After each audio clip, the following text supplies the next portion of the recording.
10 के दमदार ट्रेड्स में आपका स्वागत है और तैयारी करेंगे अब पहला सॉरी अगले आधे घंटे की ट्रेड्स की। और मार्केट में इस समय मोमेंटम थोड़ा फिजल आउट हो रहा है, लेकिन अब हमारे साथ इस शो में कौन कौन रहने वाला है। अमित सेठ और राजेश सतपुते जो पिछले शो से बने हुए हैं, निर्मल बैंक से विकास सालुंके और कोटक सिक्योरिटी से श्रीकांत चौहान भी जुड़ेंगे अपने टॉप ट्रेड्स के लिए। और बिग मार्केट वॉइसेस में हमारे साथ होंगे डायमेंशंस कंसल्टिंग के सीईओ अजय श्रीवास्तव। लेकिन एक बार मार्केट पर रुक करते हैं। अब फिर से हम डे लो की तरफ बढ़ रहे हैं थोड़ा सा, लेकिन इंटरेस्टिंग चीज़ ये है कि निफ्टी और बैंक निफ्टी जा रहे हैं डे लो की तरफ, लेकिन मिड कैप इंडेक्स डे लो से काफ़ी अच्छी रिकवरी दिखा चुका है। एडवांस डिक्लाइन अब एडवांसेस के फेवर में है, लेकिन आज कुछ बड़े स्टॉक्स पर काफ़ी सेलिंग प्रेशर है, जिसकी वजह से आपने ये सारा का सारा इम्पैक्ट आज देखा है।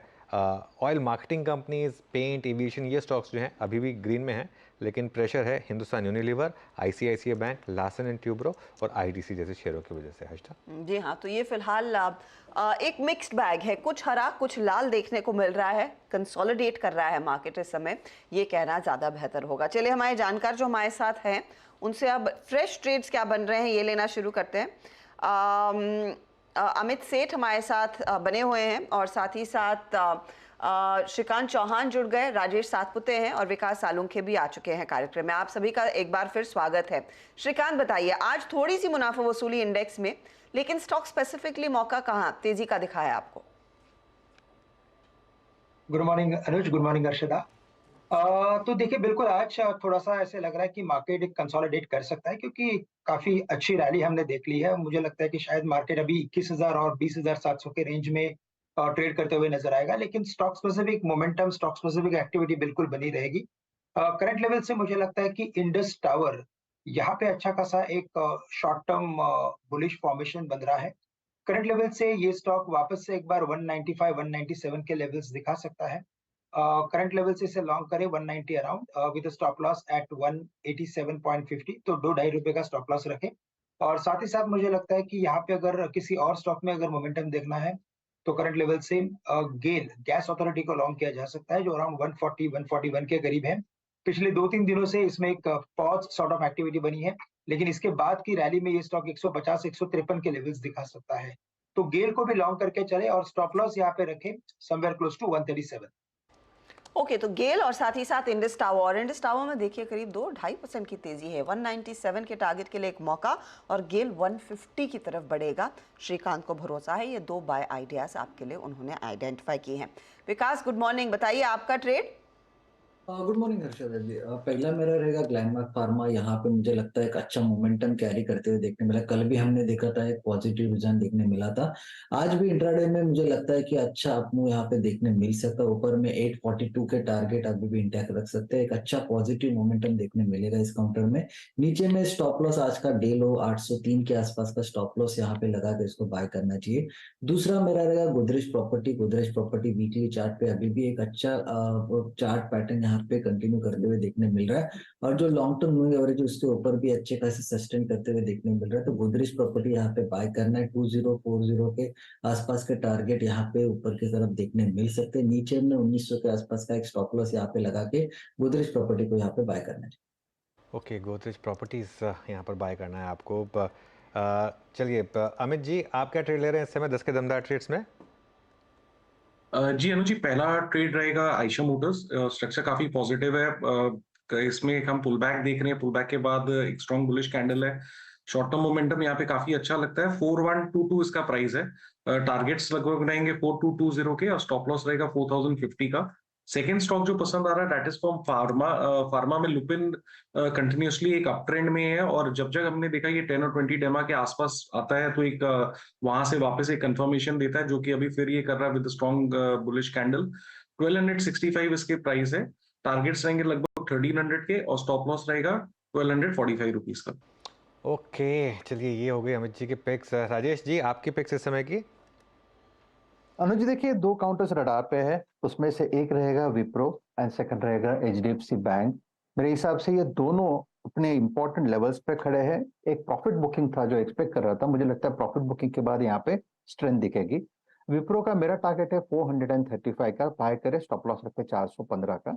अगर आप एचडीएफसी बैंक देखें तो आज सुबह से जिस तरह से प्रॉफिट टेकिंग हो रही है और इंपॉर्टेंट लेवल था 1620, तो 1620 के हिसाब से देखें तो 1610 का स्टॉप लॉस हम मेंटेन करेंगे, और जो स्विंग ट्रेड है उसका जो नेक्स्ट पड़ाव रहेगा वो रहेगा 1670 का। तो एचडीएफसी बैंक में मुझे लगता है एक अच्छी शॉर्ट कवरिंग मिलेगी, एंड विप्रो मुझे लगता है जहां पे प्रॉफिट बुकिंग के बाद फिर से स्ट्रेंथ दिखेगी। ओके, तो ये फिलहाल आपके लिए विप्रो और एचडीएफसी वाले ट्रेड्स सामने उभर कर आए हैं। फटाफट से देख लेते हैं इस समय सिचुएशन मार्केट में कितनी बदली है। बदली तो ज़्यादा है नहीं वैसे, 250 पॉइंट की गिरावट निफ्टी बैंक में तब थी, अब भी वो कायम है। ऐसा नहीं है कि कोई स्टॉक ज़्यादा टूट रहा हो, ज़्यादा क्रैक दिखा रहा हो। इनफैक्ट एचडीएफसी बैंक, जहाँ पर कार्यक्रम की शुरुआत में या फिर मार्केट ओपनिंग के बाद हम चर्चा कर रहे थे, ½ % का नुकसान आया था, वो थोड़ा सा और रिलीफ दे रहा है और इसीलिए शायद यहाँ पर एक बाय साइड का ट्रेड। ऐसा नहीं है कि बैंकों में पूरी तरह से ट्रेड्स बिखर रहे हैं अनुज, थोड़ा सा स्टेडी है निफ्टी बैंक सुबह के क्रैक के बाद। देखिए अर्शदा, तकलीफ क्या होती है कि हमको ना रोज पैसा बनाना होता है। मैं हाँ, फिर से हो गया, वो तो बड़ी प्रॉब्लम है। बड़ी प्रॉब्लम यही है। मैं एक बता रहा हूँ, मैं कल फॉर एग्जांपल मुझे कई लोगों ने बोला कि सर आज लॉस हो गया। हाँ। अब पता है क्या है, अब इतना मैंने फिर भी उसके लिए चलो ठीक है बोल दिया कि चलिए सॉरी, अगर आपका वो बैंक निफ्टी का टारगेट नहीं आया तो एक बार के लिए मैं सॉरी बोल देता हूँ। लेकिन तकलीफ क्या है, इतना बड़ा पैसा बनाया आपने, ठीक है, 2 दिन का, तीसरे दिन की हमेशा बात होती है कि थोड़ा तीसरे दिन में मार्केट में कंसोलिडेशन आता है। हाँ, थोड़ा सा संभल जाइए, थोड़ा संभल जाइए। आज भी सुबह एक जो बात हुई थी वो कंपल्सरी ट्रेडर्स के लिए, अगर आपको ट्रेड करनी तो कर लें, वरना अपना स्टॉप लॉस बढ़ा लें। अब वो स्टॉप लॉस लग गया तो ठीक है ना, आपने 1000 1200 1500 पॉइंट निफ्टी में बना लिए, 3000 पॉइंट अगर आपने बैंक निफ्टी में बना लिए, उसके बाद मार्केट अगर आपसे कुछ ले भी लेगा उसमें तो क्या तकलीफ है। तकलीफ यह है कि मार्केट में हम जब वो बड़ा पैसा बनाने का मौका आता है ना, उसमें घबरा जाते हैं, और उसके बाद जब वो निकल जाता है उसके बाद फोमो में फिर हम बड़ी पोजीशन ले लेते हैं। ये तकलीफ है। लॉस उन लोगों का हुआ है जिन्होंने बड़ी पोजीशन ले ली है कल और स्टॉप लॉस का रिस्पेक्ट नहीं करा है। मतलब स्टॉप लॉस का अगर आपने रिस्पेक्ट करा होगा तो छोटा लॉस हुआ होगा, आपको बड़ा लॉस नहीं हुआ होगा, ठीक है। और दूसरी चीज़, जब असली पैसा बनाने का मौका था तब आपने घबरा के लिया नहीं होगा। पहले दिन नहीं लिया, चलो गैप अप के बाद नहीं लिया, समझ में आता है। दूसरे दिन फिर नहीं लिया, समझ में आता है। उसके बाद तीसरे दिन में जब एकदम गैप अप हो गया उसके बाद आप अगर चढ़ के ले रहे हैं तो फिर भैया ये मार्केट है, ये इस तरीके से नहीं होता, ये थोड़ा सा फिर आपको तंग करेगा। अच्छा, एक और चीज़ मैं कह रहा हूँ, अगर आपने लेके भी रखा हुआ है ना, मार्केट आपको बना के देगा पैसा उसके बाद भी, क्योंकि ये बड़ी वाली तेज़ी है, ये छोटी वाली नहीं है। लेकिन इसमें बीच में 46,587 का निफ्टी एक बार के लिए क्या 45,800 नहीं जा सकता है? जा सकता है, क्योंकि रैली 43,000 से शुरू हुई थी। लेकिन टेक्सचर पॉजिटिव है मार्केट का, इसमें कोई डाउट नहीं है। मिड कैप ग्रीन में आ गया, आप देखिए mid cap index, advance decline positive है। ये ठीक है, एक्सपायरी है, बीच बीच में ये सब चीज़ें चलती रहती हैं, और इसीलिए तो स्टॉप लॉस बना होता है। स्टॉप लॉस का नाम ही इसीलिए होता है कि अगर आप ज़्यादा घबराते हैं तो वो स्टॉप लॉस ला कर रखें सिस्टम में, वो प्रोटेक्ट करेगा आपको। जी हाँ, तो थोड़ा सा आप संभल कर चले। स्टॉप लॉसेस ऑफ कोर्स सबसे इंपॉर्टेंट चीज़ है जब भी आप ट्रेड में उतर रहे हैं। अच्छा, एक चीज़ ध्यान में रखिएगा, लगातार अच्छे रन के बाद अदानी एंटरप्राइजेज में कल कुछ हल्का सा करेक्शन था, आज फिर ½ % का दबाव देखने को मिला है। तो ऊपरी लेवल्स पे देखिए प्रॉफिट बुकिंग हो रही है, जमे हुए काउंटर्स जो अच्छे खासी भाग चुके हैं उनमें कुछ कुछ मुनाफा वसूली देखने को मिल रही है। लेकिन एक पॉकेट है जिसमें काफ़ी ज़्यादा स्ट्रेंथ है और वो है सीमेंट कंपनियां। पहले तो अंबुजा एसीसी की बात हो रही थी क्योंकि वो अदानी ग्रुप से जुड़े हुए थे, लेकिन आप देखिए अल्ट्राटेक जैसे काउंटर्स, कल हम इंडिया सीमेंट की बात कर रहे थे, जेके सीमेंट की बात कर रहे थे, वो कुछ स्टॉक्स हैं जहां पर आज अल्ट्राटेक ज्यादा पॉइज्ड है तेजी की तरफ, जेके भी करीब करीब 1% तक के गेन्स होल्ड कर रहा है। सातपुते जी, ये तो आपका फेवरेट एरिया है, बताइए अब अल्ट्राटेक का अगला लेवल क्या रहेगा और 9342 पर नया कुछ ट्रेड है क्या? हर्षदा जी देखिए, एक चीज अच्छी हुई कि इसमें एक छोटा डिप मिला, कूल ऑफ हुआ 9,200 तक, और यही मैं एक्सपेक्ट कर रहा था। मेरे हिसाब से इसका आज का टारगेट होना चाहिए 9,500। तो यहाँ पे जो स्विंग है वो अगर प्ले करना है तो हमें स्टॉप लॉस रखना है 9,250 का। हर्षदा जी, हम सीमेंट की बात करें तो एक नजर आप रैमको सीमेंट पे भी रखें। मुझे लगता है यहाँ पे भी एक स्विंग मिल रहा है जिसका टारगेट बनेगा करीबन 1,060 का, स्टॉप लॉस बनेगा 1,015 का। ओके, चलिए ये कुछ ट्रेड्स इस समय आपके लिए। अभी काम करते हैं, एक ब्रेक ले लें अब, एक छोटा सा ब्रेक ले लेते हैं। उसके बाद जब लौटेंगे तो डायमेंशंस कंसल्टिंग के सीईओ अजय श्रीवास्तव, जिन्हें कॉर्पोरेट और फाइनेंशियल रीस्ट्रक्चरिंग स्पेस में पायनियर माना जाता है, उनसे बातचीत करेंगे इस ब्रेक के बाद।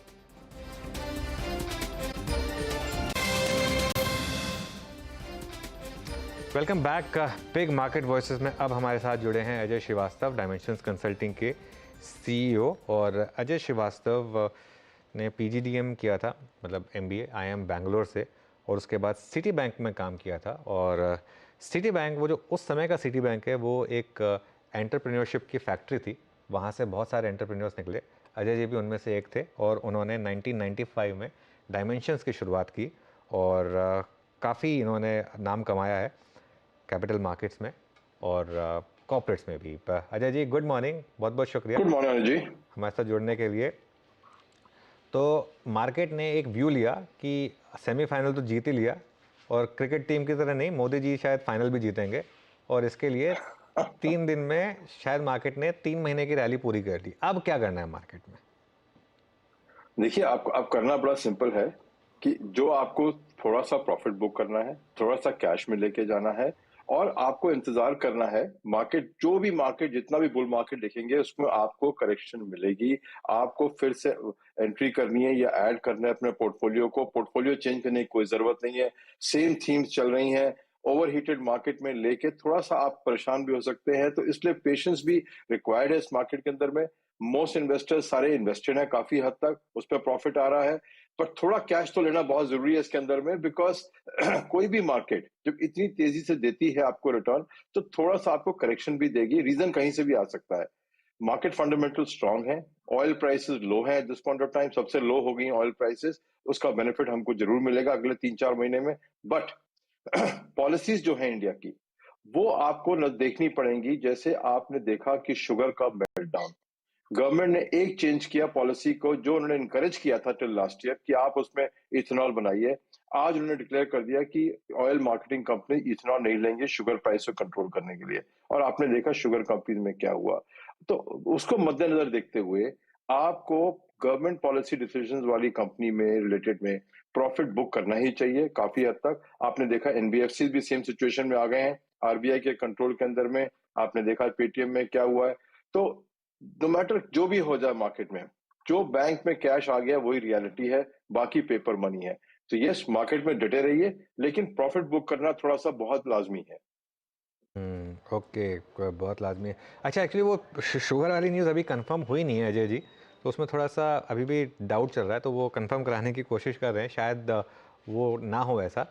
खैर एनीवे, अब एक बात और बताइए यहाँ से कि डिफेंस और रेलवे ये एक बड़ी थीम रही है पिछले 1 साल की, यहाँ पर अब क्या किया जाए, क्योंकि यहाँ पर रिटेल ने भी बहुत पैसा बनाया है।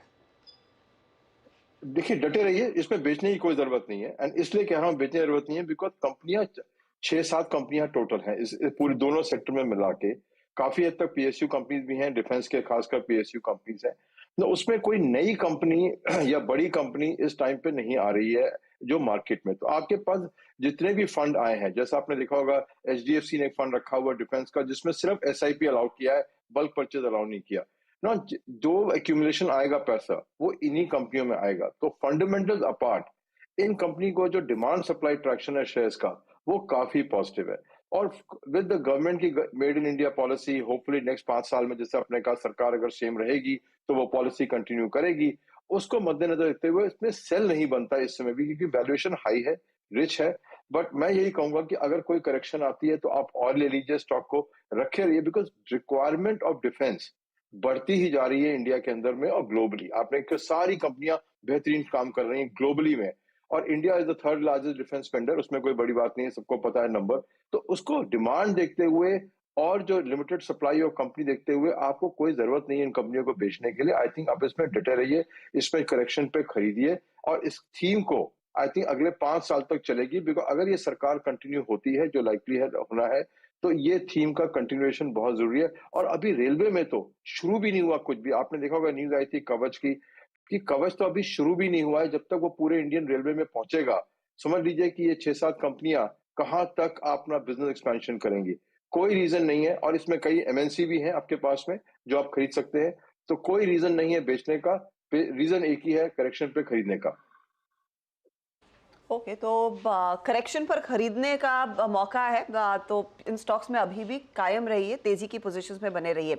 अजय जी, ये न्यू एज कंपनियां ऑफ कोर्स अब ये ओल्ड इकोनॉमी स्टॉक्स फिर से ऊर्जा दिखा रहे हैं, तो उन पर ज्यादा लोग ध्यान नहीं दे रहे, लेकिन पेटीएम में जो हुआ है कल और आज के बीच, जहां पर कंपनी ने कह दिया है कि देखिए आरबीआई ने नॉर्म बदला, अब हम छोटे टिकट साइज के लोन्स पर फोकस नहीं रखेंगे, थोड़े से पर्सनल लोन्स पर ध्यान दिया जाएगा, मर्चेंट लोन्स पर ध्यान दिया जाएगा, लेकिन स्टॉक टूट जाता है 20-25% 2 ट्रेडिंग सेशंस में। ओवर रिएक्शन है मार्केट का या फिर कुछ डर है? नहीं नहीं, बिल्कुल ओवर रिएक्शन हमारे हिसाब से।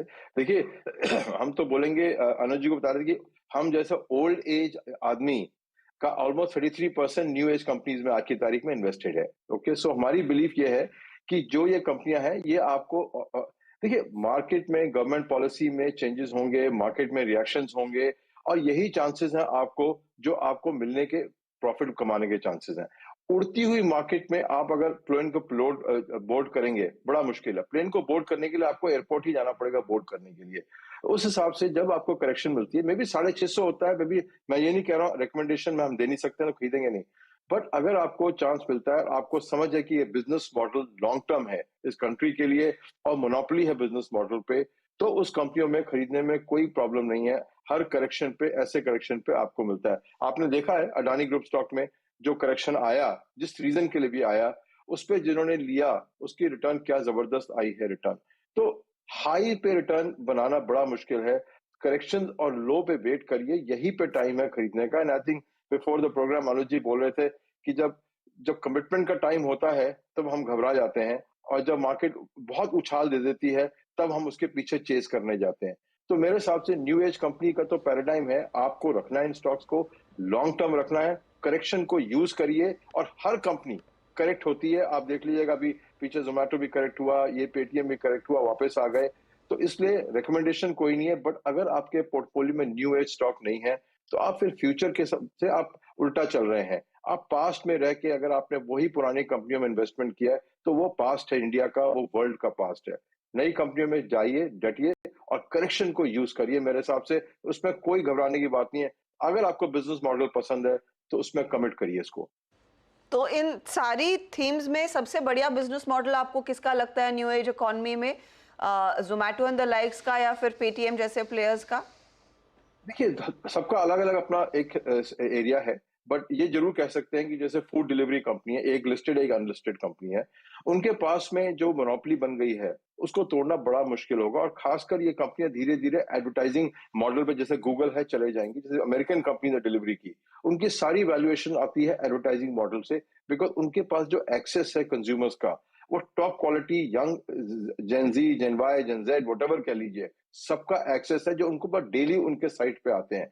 तो उनके पास जो मार्केटिंग मसल धीरे धीरे बन रही है इन कंपनियों में, फूड डिलीवरी कंपनियों में, फिनोमिनल मसल है, और वो उसके लिए एक मोनोपोली है जो कोई ले नहीं सकता। तो मेरे हिसाब से उनका मॉडल शायद जो जो अपनी जो फिनटेक कंपनीज हैं उनसे ज्यादा स्ट्रॉन्गर है और ज्यादा रेवेन्यू गिवन मॉडल है कंपेयर टू फिनटेक। फिनटेक भी चलेगा, बट मेरे हिसाब से फूड डिलीवरी कंपनी का मॉडल मच मोर रोबस्ट है, और उसमें एवेन्यूज जो एडवर्टाइजिंग के हैं, रेवेन्यूज के हैं, बहुत जबरदस्त है। ओके।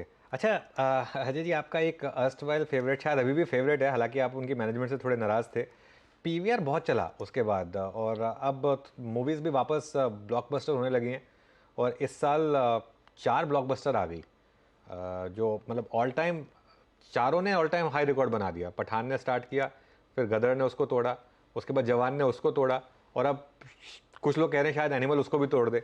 तो और इन लोगों ने टू प्रोन स्ट्रैटेजी रखी, वीकडेज पे कम प्राइसेस में और वीकेंड पे हैवी प्राइसेस में। तो क्या अब यहाँ पर व्यू दोबारा लिया जाए पॉजिटिविटी का? देखिए, हमने तो उसमें अब एग्जिट कर दिया है, एंड रीजन उसका बताते हैं। सिंपल सी बात है कि मैनेजमेंट की जो फिलॉसफी है, जो अपने ईगो के लिए अब कंपनी चला रही है मैनेजमेंट। ओके, आपने देखा होगा हाई वैल्यू एडेड हम सिनेमाज बनाएंगे, चाहे वो खाली रहेंगे, आप जाके देखिए, वो 2 दिन चलेंगे, 4 दिन नहीं चलेंगे, हमें ultra luxury, super luxury, beyond luxury, okay, तीनों सेगमेंट में जाना है। रिटर्न्स बहुत ही एवरेज से भी कम कह लीजिए रिटर्न्स आ रही हैं उसके सिनेमा इंडस्ट्री के अंदर में। और जो भी कह लीजिए ओटीटी प्लेटफॉर्म ने थोड़ा तो हिट किया है इनको, चाहे क्रिकेट ने हिट किया अभी या ओटीटी ने हिट किया। तो यू नो, जो चीज इस मैनेजमेंट को ऊपर लेके आई, और हम इसके एडवाइजर थे इस कंपनी के शुरू में, तो ये भी हम डिस्क्लोजर कर सकते हैं, वो था कि मास मार्केट को क्वालिटी एंटरटेनमेंट देना। इंडिया इज अ मार्केट, जैसे इंडिगो है, क्यों आगे बढ़ी? मास मार्केट और क्वालिटी एंटरटेनमेंट। किंगफिशर ने कहा अल्ट्रा लग्जरी बनाएंगे, और देखिए उनका हर्ष क्या हुआ कि उसके बाद में। तो जो उनका जो स्ट्रेटेजी है, ये जो लग्जरी, अल्ट्रा लग्जरी स्ट्रेटेजी, इसके देखते हुए अगर वो इकोनॉमी पे चलते और वॉल्यूम पे खेलते तो शायद हम उन इन्वेस्टमेंट करते। बट ये जो उनका मॉडल है, उस पर से हमको नहीं लगता कि निवेशक को रिटर्न आएगी। प्रमोटर की ईगो को जरूर हो सकता है कि हमने खोल दिया ultra and super ultra luxury के अंदर में, बट उसमें इन्वेस्टर्स को क्या मिलेगा ये देखने की बात है। तो हमारा तो इसमें एग्जिट है, एंट्री का कोई इसमें वो नहीं है, क्योंकि इतनी सारी अलग अपॉर्चुनिटीज आ रही हैं कि ये तो बहुत ही अब मीडियोकर अपॉर्चुनिटी हो गई है, बिकॉज इसका स्केल नहीं बन पा रहा उनसे। आज की तारीख में देखिए सिनेमा खोल तो रहे हैं, बट आप फुटफॉल देख लीजिए या ऑक्यूपेंसी देख लीजिए, ये देख लीजिए, नहीं हो पा रहा है। और वो जो दाम है जो उनके जो अभी भी कंसेशनर्स के, वो कितने इंडियंस अफोर्ड कर सकते हैं। तो पूरा जो बिजनेस मॉडल बन गया है वो एक, मैं कहता हूँ, ईगो बिजनेस मॉडल है, वो इन्वेस्टर्स के लिए नहीं है बिजनेस मॉडल।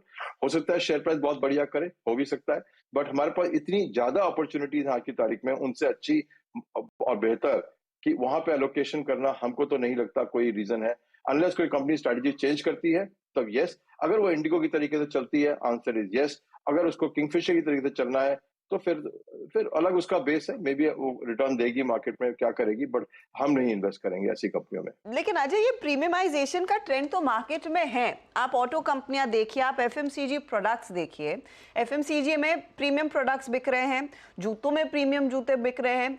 आप कार की बिक्री के आंकड़े देखेंगे तो ज्यादा प्रीमियम व्हीकल्स की सेल्स हो रही है वर्सेस योर बेस मॉडल्स। तो प्रीमियमाइजेशन में तो कुछ खराबी है नहीं। अब वो पीवीआर की कॉन्टेक्स्ट में वो बात अलग है, लेकिन ये जो पूरा बाकी सेगमेंट्स में प्रीमियमाइजेशन चल रहा है, वो किस तरह का इम्प्लीकेशन लाएगा ओवरऑल अर्निंग्स पर गोइंग फॉरवर्ड? देखिए कोई प्रॉब्लम नहीं है, बट आप देखिए रिटर्न आपको दिया मारुति ने, यहाँ पे हीरो मोटर ने दिया, बजाज ऑटो ने रिटर्न दिया। वो जरूर है कि यस कि आपके पास में गाड़ियों के नंबर आते हैं, इतने अच्छे आते हैं नंबर, बट आप मार्केट कैप देखिए मर्सिडीज बेंज की दुनिया में, आप देखिए जाके उनकी मार्केट कैप क्या है, लंबोर्गिनी की क्या साइज, क्या है, स्केल क्या है कंपनी का, प्रोडक्ट बेस्ट है, सोल्ड आउट है, स्केल क्या है उनका। जी हम तो इन्वेस्टर्स के लिए देखते हैं कि वो हमारे लिए क्या रिटर्न देगा, जो हमारा पैसा लिमिटेड पैसा है, हम सेक्टर ए में लगाएं या बी में लगाएं या सी में लगाएं। प्रीमियमाइजेशन सही आप कह रहे हैं, बिल्कुल चल रहा है और इंडिया में तो खासकर चल रहा है, बट जो इक्विटी रिटर्न आ रही है वो आ रही है हमको कंपनियों में जो मास मार्केट को केटर करती हैं। जैसे आपने बताया जोमेटो को मास मार्केट केटरिंग, आपने बताया मारुति को mass market catering, Bajaj finance mass market catering. So आप रिटर्न देखेंगे इंडिया के अंदर में, वो सारी रिटर्न्स आई हैं कंपनी में जिन्होंने मास मार्केट में किया है। तो प्रीमियमाइजेशन हो रहा है, बिल्कुल हो रहा है, इंडिया में तो खासकर हो रहा है, बट उसमें से इन्वेस्टर्स को क्या मिल रहा है ये देखने की बात है। इसीलिए हम कहते हैं कि दो चीजें हैं, जो हमें पसंद है और जो पोर्टफोलियो को पसंद है, दो अलग चीजें हैं। हमें खाना यहाँ पसंद है, वहां उधर नहीं पसंद है, बट एक ही जगह प्रीमियमाइजेशन जो आज रिटर्न दे रहा है, और कोई मेजर रिटर्न नहीं आई है, वो है होटल इंडस्ट्री में। 5 स्टार होटल ने बहुत बढ़िया रिटर्न दिया है, बट अगर आप देखेंगे कि बाकी सेगमेंट में उसी पीरियड के अंदर में क्या रिटर्न आई है, तो बहुत बेहतरीन रिटर्न आई है कंपेयर टू होटल इंडस्ट्रीज।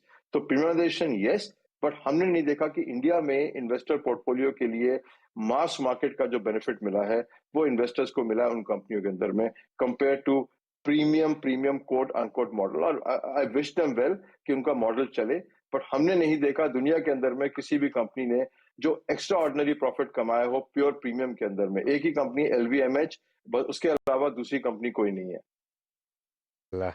अच्छा, एक स्टॉक जिसने बहुत तंग किया है अजय जी, वो है HDFC बैंक।